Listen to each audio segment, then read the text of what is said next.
continuing to keep that door open and use reflections and observations like when you see them do something. So for example, if you hear a child say like, "Ugh, I look fat today," and looking at them and being like, "You look fat today?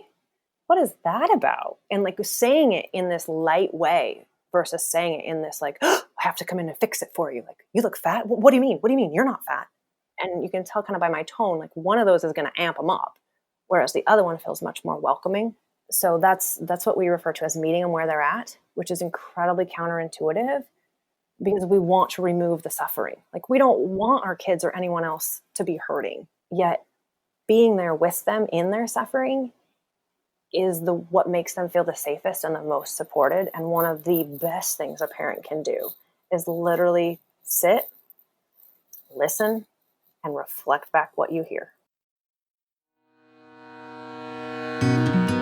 Welcome to Raising Adults, the groundbreaking parenting podcast that starts with the end in mind. We're your co-hosts, Deana Thayer and Kira Dorian. We created future-focused parenting to take families from surviving to thriving. So join us as we help you stop raising kids and start raising adults.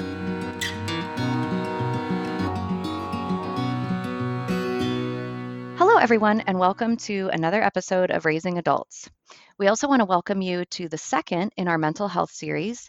And today we're going to be talking about the important issue of body image and how that can manifest in both a subclinical way that can be very developmentally appropriate, but also what it looks like when it reaches to the level of things like body dysmorphia or eating disorders. And as we've been doing, we have an expert on with us today to fill in the gaps on Kira and I's knowledge around this topic. And so she'll be able to speak to this issue from her expertise as a psychologist. Well, we're going to dive into our interview now, and we are delighted to have psychologist Amy Crow with us today. Amy holds a doctorate in clinical psychology and has completed practicums in rehab settings, community health clinics, and served as a behavioral health consultant in a family practice. She now works in private practice, serving individuals experiencing both emotional and physical symptoms related to medical, lifestyle, or mental health conditions. She has a particular passion for working with those affected by body image issues, unhealthy relationships with food, and disordered eating. So Amy, thanks so much for being here. Welcome to Raising Adults. Thank you. Thank you for having me. Well, we always like to start just to get a little sneak peek into our guests and maybe a little more fuller background. So could you maybe just introduce yourself a little more, maybe anything you'd like to share with us personally and how you came into this field and got into this important work? Sure. So I was born and raised in a farm town over in eastern Washington. It's about halfway between Spokane and Pullman. And I mean, speaking about body image, I can remember in about the 5th grade, and at that time I felt like I'm bigger than everybody. Well, I was like a solid 2 inches taller than everybody. But it was at that point that, I became very aware of myself and my body in relation to others. So kind of just throughout life, I carried that with me very quietly, but did so. And in hindsight, look back and I'm like, wow, I had some of these disordered eating behaviors, and my relationship with food and my body was not healthy. But it took until I was an adult and through graduate training for me to actually be able to see that. So then to back up, when I graduated from high school, I went to Washington State University, where I got my undergraduate in psychology, and was asked to join a sorority, but was terrified because then I'd have to be with so many other girls that in my eyes were perfect. So I did not join the sorority. Went on to Eastern to get my master's degree in clinical psychology. And while in a rehab institute for brain and spinal cord injuries, I was first exposed to how nutrition and relationships with food affect the person's ability to heal as well as their brain function, which kind of got me really looking into, okay, well, what is this relationship with food and how it actually works with what I'm thinking? So then went on to get my doctorate over here in Seattle at the Washington School of Professional Psychology, and became more and more interested in this idea of overall health with psychology. And I was introduced to health psychology when I was in one of my practicums. And what that is it's the study of like the biological, social, and psychological factors that influence health and illness. And we use psychological science to promote health and improve, and in some cases, prevent illness. And it was truly at that point that I was like, oh my gosh, my overall health, like I always had migraine headaches and just kind of had these somatic body symptoms that I was looked at as, quite honestly, a faker. And after I saw, oh, health psychology is this thing, that I was able to kind of tease myself apart and recognize that a lot of what I would personally experience throughout my life was due to these negative thoughts about my body and my relationship with food. So that is a fusion of kind of getting to know me on a personal level as well as my educational journey. Wow. So this is very personal work for you then. This comes from really your own experience in wanting to kind of help others get there in a way that you didn't for such a long time. Absolutely. Yeah, it absolutely does. And I really, I can feel at my core for the people that I work with, because I can sit across from them and not just actively listen saying, yeah, yeah. But when I say, yeah, yeah, I'm like, oh, I was there. I know what you're talking about. I experienced that. That's amazing. Like, and so important for your clients too, to feel so seen and heard and understood. That's incredible. So, one of the things we're doing with this mental health series is we really want parents to understand each of these topics that we're talking about so that they can feel empowered should they notice something with their kids or be concerned, Mm-hmm. empowered to know what they're seeing, what to do, what not to do. Right. So can you talk a little bit about, the difference between eating disorders, body dysmorphic disorder, and then also just kids who struggle with their body image? And how do you define them? How are they different? Just give us kind of an overarching view on these different things. Okay. So, first to kind of define eating disorder compared to like body dysmorphia. An eating disorder, by definition, is a preoccupation, and that is like a persistent disturbance of eating or eating related behaviors. So you're actually seeing the relationship with food as the primary issue, whereas body dysmorphia is an obsessive compulsive disorder in which there's a preoccupation with this perceived deficit or flaw, and it's generally not related to weight, body composition, or body fat, but something, oftentimes it's on the face. So there's, to the outside world, this person that looks seemingly normal, if not attractive, but to them, they see this very distorted view. So the actual perception of self is the issue with body dysmorphia, whereas the disturbance in eating is the issue with eating disorders. And then there's the, kind of, to use technical terms, the subclinical, which is the kids who are worried about body image, that may not engage in all these repetitive behaviors that body dysmorphia entails, but that do have this kind of obsession with how they look and are constantly comparing themselves to others. And unfortunately, and fortunately both, we live in an age where we have access to far more than we can possibly comprehend in any moment, which gives us the ability to compare on a level that we haven't yet seen. And science hasn't quite caught up to being able to study the actual true impact of that. So I think what we're seeing is younger and younger children becoming more and more aware of how they are different than what they are seeing as kind of the filtered Instagram type image.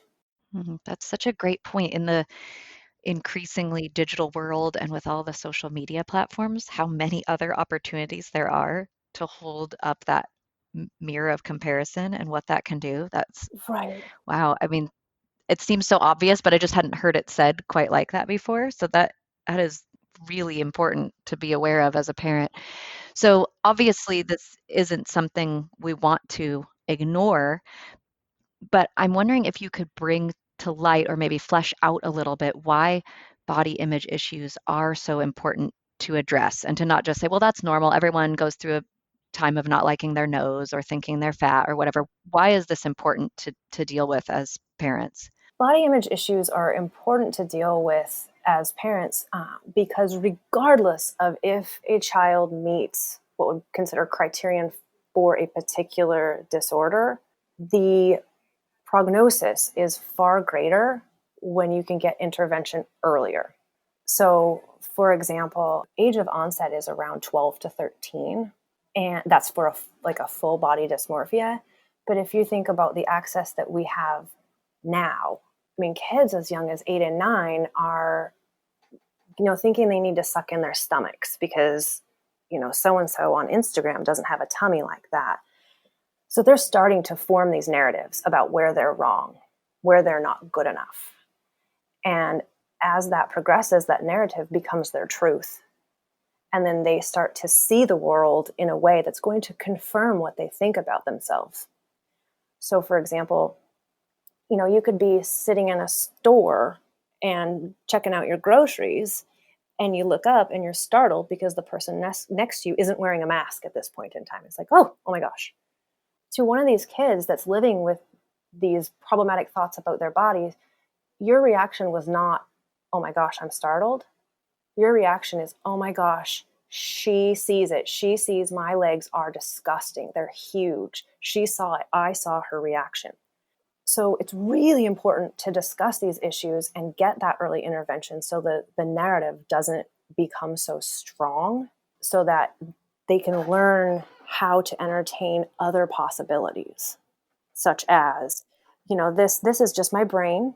My brain is telling me these things. It's quite possible that she was just literally startled. Or, maybe she was distracted and she actually dropped something and I didn't see it. So talking about body image allows for early intervention, which then helps with, like I said, the prognosis, and can help the whole family actually to come together so that it doesn't become this one problematic child who has to have all the attention and has to go to all these doctor's appointments. And then the other children feel kind of left behind and start picking on the child who's suffering from a body image issue, which then just exacerbates all sorts of problems. That makes so much sense. It sounds a lot like similar to OCD and how you would be unraveling the thought process around that as well. That's exactly what it is. That's exactly. Yeah, because these body image issues, definitely the obsessive component is kind of the perception of one's body. And then the compulsive component is the behaviors to cope with, such as like wearing only particular styles of clothing because they're cut in a way that the child feels like they're camouflaging the problematic parts of self. Wow. So I'm a parent of littles. My kids are 9. And I'm wondering if you can talk a little bit about what are some of the symptoms that parents should be looking for. It sounds like the conversations need to happen so early, which makes a lot of sense. I think one of the questions I can imagine parents would have, because I'm having it right now in my brain, is, we try actually a lot to not talk about their bodies unless it's like your body's strong, your body's capable. But, Yeah. so right now we're Yeah. avoiding because we don't want to create a narrative for them. And I hear what you're saying. It makes perfect sense. It's like once something shifts in there, we got to start talking about it. So how can parents kind of determine, hey, this is maybe time to seek some help. This is maybe a time to start that conversation. What are the symptoms? What might trigger a child to even begin this journey of thinking? What do the beginning stages look like? So, beginning stages, again, age of onset is, like I said, about 12 to 13, and then kind of evolve over time and will kind of generally fully present around age 15. Something that can kind of predispose a child to having a body dysmorphia type disorder or even an eating disorder are parents that have kind of this OCD type presentation themselves. Another one is, childhood neglect or abuse, which unfortunately happens more than we would like to admit. So those are kind of, we don't really know trigger per se, but that's kind of this predisposition. But then I personally believe this early exposure to the right way to look, and being told this is a sign of beauty, I think that is a trigger itself, as well as kind of hearing parents live a diet culture, like, oh, I'm on a diet, or oh, I need to lose 3 pounds, or oh, we have this event, so I need to go have my my Botox redone, or whatever it is. Kind of sets the kids up to be really hyper vigilant around their appearance. And then parents start hearing things like, oh, I'm not pretty enough, or oh, for a guy, my legs are too skinny. So if a parent starts to hear those kind of self-denigrating statements repeatedly, it's time to just check in and be like, hey, I've heard you say these kind of things a lot. Like, where's that coming from? What's going on? And just be very curious and very open as to what they have to say. Chances are they'll probably say it's nothing, which is an absolutely age-appropriate response. But some more things to look for are kind of an avoidance. If you start to see this shift and avoidance of certain things that they used to love doing. And for example, if your child is a soccer player and all of a sudden they don't want to play soccer, and you notice they're really not wearing shorts around the house like they used to a lot, like that's a sign, because they're changing their behavior and avoiding something that they once did, as well as kind of shifting how they're presenting to the world. Another thing is kind of if you see repeated behaviors such as checking reflective surfaces, and that can be anything, and I mean anything, like from a mirror, a window, a microwave, even the reflection in glasses. To somebody who's got this kind of body image issue, looking at someone speaking who's wearing sunglasses or even regular eyeglasses, they will see the flaw in themselves as greatly or more greatly than they will see the actual person speaking. So kind of check in your kids as you're going through a store, like what are they doing by the mirrors or the windows? If they're kind of jumping, like, or avoiding them, that's another thing for parents to watch for, as well as like frequently changing clothes because they can't find the right outfit, or this kind of almost a preoccupation with symmetry. Like they need the lines of their clothes to be a certain way, or, pointing out that, Mom, my left eye looks slower than my right eye. Just little things like that. Also, kind of this like skin picking, rubbing, or touching particular area, because the intent is to decrease the appearance of that area. But unfortunately, what happens is there's oftentimes irritation or bruising, broken blood vessels, and that can obviously then become far more obvious to the outside world, which then plays into that confirmation bias and that narrative of this is a real thing. So kids that are like kind of rubbing their arms or picking out their faces, kind of that's another thing to check in about, like, well, what's that all about? It can absolutely be benign too. Like it's literally anxiety. But that is something that you'll see that can be checked in on. And I would say another that I have already mentioned is kind of this comparing, like hearing your child talk about how this person's pretty or that person's pretty, and they wish they had this person's nose and that person's eyes. Some degree of that is absolutely normal. But when it's repeated over and over, that's a sign that there's some body image stuff going on with that child. What about eating disorders? What are some of the signs? I think that's something lots of parents are always concerned about as they come into parenting. Like, oh, what am I going to do if that happens? What are some of the signs specific to eating disorders?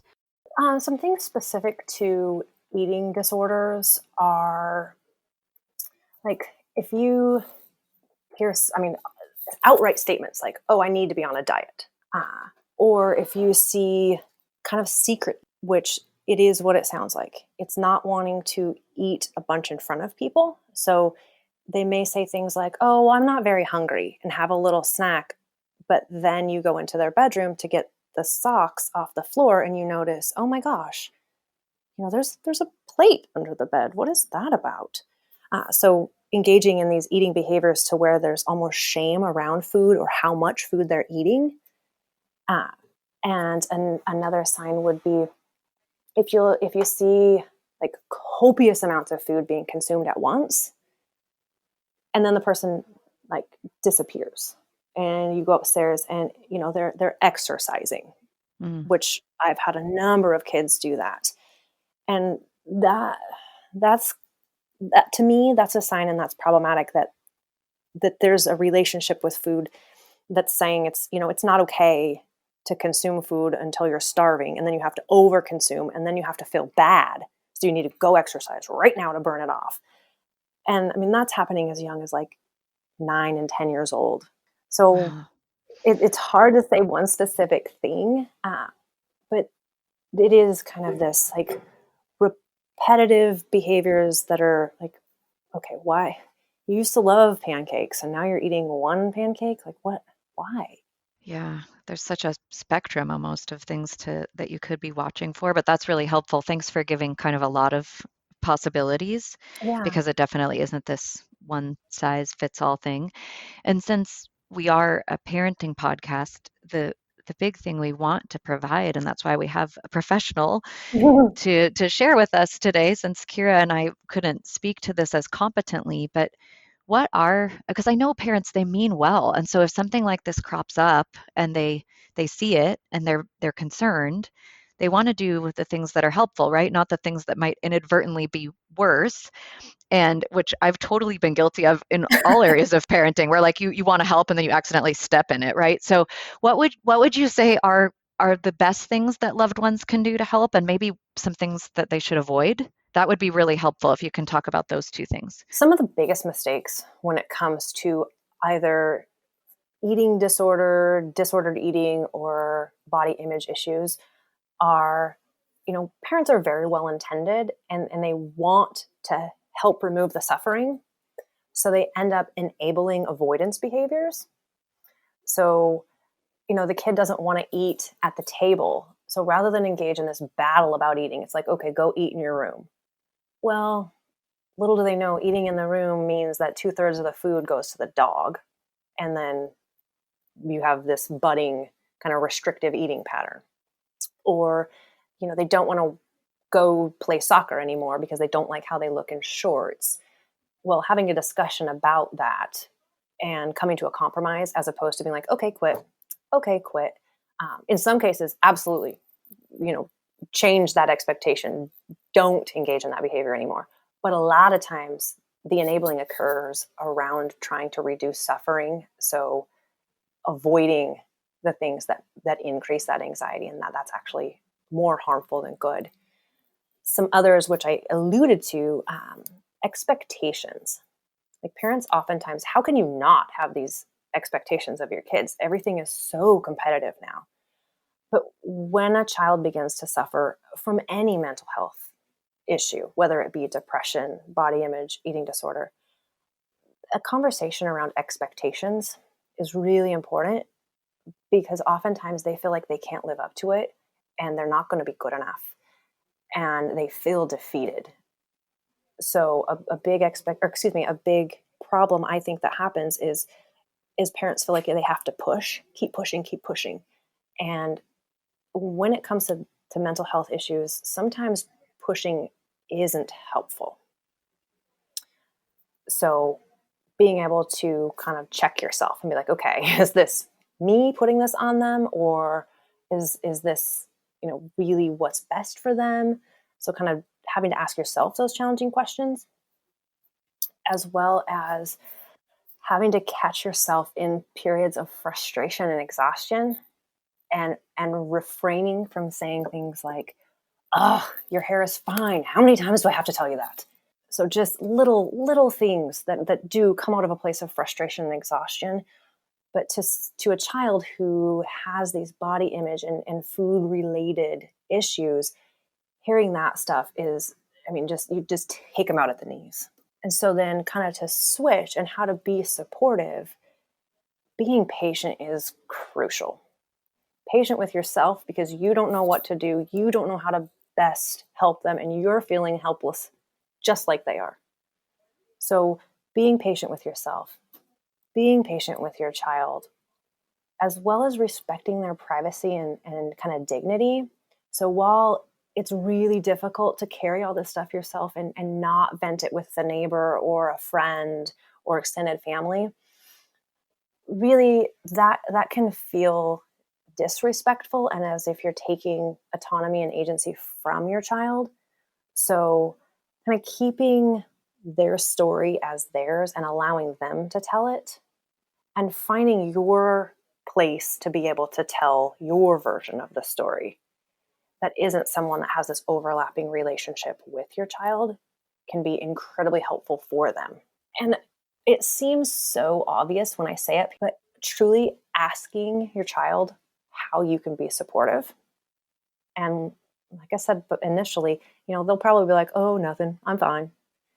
But continuing to keep that door open and use reflections and observations like when you see them do something. So for example, if you hear a child say like, ugh, I look fat today, and looking at them and being like, you look fat today? What is that about? And like saying it in this light way versus saying it in this like, oh, I have to come in and fix it for you. Like, you look fat? What do you mean? What do you mean? You're not fat. And you can tell kind of by my tone, like one of those is going to amp them up, whereas the other one feels much more welcoming. So that's what we refer to as meeting them where they're at, which is incredibly counterintuitive because we want to remove the suffering. Like we don't want our kids or anyone else to be hurting, yet being there with them in their suffering is what makes them feel the safest and the most supported. And one of the best things a parent can do is literally sit, listen, and reflect back what you hear. And it can literally be verbatim what your child said. So something like, I feel really crummy today. Like, oh, it's tough to feel really crummy, isn't it? And just let it be there. And then obviously I'm going to say seek professional help. Right. But honestly, getting professional help, whether it's just, a few sessions to be like, is this something we really need to be concerned about? If so, let's discuss it. If not, wonderful. That was 2-3 sessions that confirmed this is a completely age appropriate type of a situation. But for those who do kind of transfer into that more problematic, need some professional help, getting that evaluation with a psychologist or a counselor for the child as well as the parent. Because, we're not born with the knowledge of what to do. My goodness, I went to school for, it feels like a million years, and I can't tell you exactly what to do. So expecting yourself to know everything is you're doing yourself a disservice. So finding a therapist or someone first in these issues for you to talk to, as well as your child. Wow. Amy, you're awesome. It's a lot of stuff. It is. It is, but it's so important, and I appreciate you speak about it so simply and articulately, and that is very approachable for parents, right? To be able to go, okay, I can listen to that. That that's empowering to kind of hear all of that and have a sense of what I'm looking for, what to do, what not to do. It's a fabulous jumping off point. Good, and that's I encourage people that if you're one of my patients, fine. If you're not, I welcome questions, and I field questions from people that I may never see, but will send me an email and be like, this is what's going on, help me. And sometimes I can, and sometimes I say, you know what, I think the best help would be to find somebody that you can talk to about this, just to kind of ease that burden of the parent is supposed to understand and know the answer to everything. Yeah. Do you have resources like websites or books? Obviously, if people want to reach out to you, can you kind of give people some ideas of how to find you, follow you, and then also if there's other places that you really recommend? Sure. So I have a website, and my website address is Amy, spelled AMY, Crow, just like the bird, Psy.D, which is PSYD.com. And on that is a link to my email. And as far as like resources go, Google the Emily program. They have, I believe, at least they used to have information on there that can be helpful, and they can answer questions for you as well. Great. The Emily program. And that is a program specifically designed for eating and body disorders, correct? Correct. Awesome. Well, Amy, thank you so much for being with us today. That was just so much great information. We really appreciate it. You're welcome. Thank you guys for devoting time to these issues. Well, that was so wonderful and so helpful because I think, you're so much further down the line in your parenting journey. I mean, you've got one raised adult already. But I know for like my community of friends, this is definitely something that everyone's kind of like on high alert for as we're kind of, coming into the tween years. And we know that like some of the stuff starts circulating right now. So incredibly helpful for me because this is definitely an area not of expertise on my part at all. So helpful to hear from Amy and just I loved how she spoke about it. Just it was very accessible. It didn't sound scary. She just Right? broke it down so nicely. Yes, it was calm, and that does kind of remove this. I think the parts that can be so scary about things like this is just all the unknowns, and I think she really removed the shroud of mystery from around this. Like, here's exactly what to watch for, and here are the things to do and the things to not do. And we've had a little bit of experience with this in our own family, and I was just sitting there nodding vigorously while she was talking because so much of it really resonated. And I was just thankful that she pointed out how different this is. I think a lot of parents might assume it's always, a weight issue, or it tends to be around something like that, or how I look or how heavy I am, or this dieting thing. And while it can do that, I was really glad she pointed out it can be really specific and really different. Like when I was reading and educating myself, a lot of people, it's their hairline. I mean, so it can be so specific.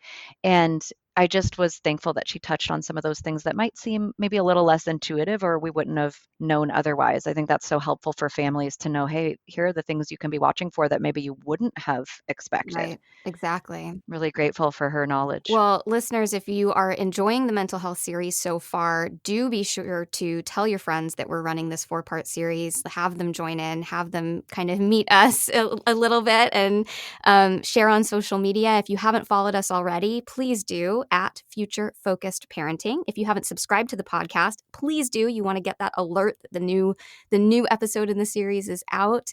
And don't forget, you can always write in or follow us on our website, which is futurefocusedparenting.com.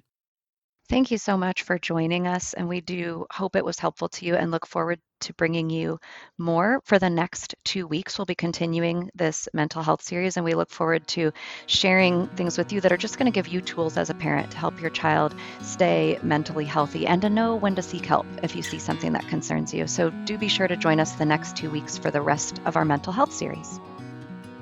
Raising Adults is produced by Kira Dorian and Deana Thayer and recorded partially in Kira's laundry room, partially in Deana's bonus room. Music by Seattle band Hannah Lee. Thanks for listening.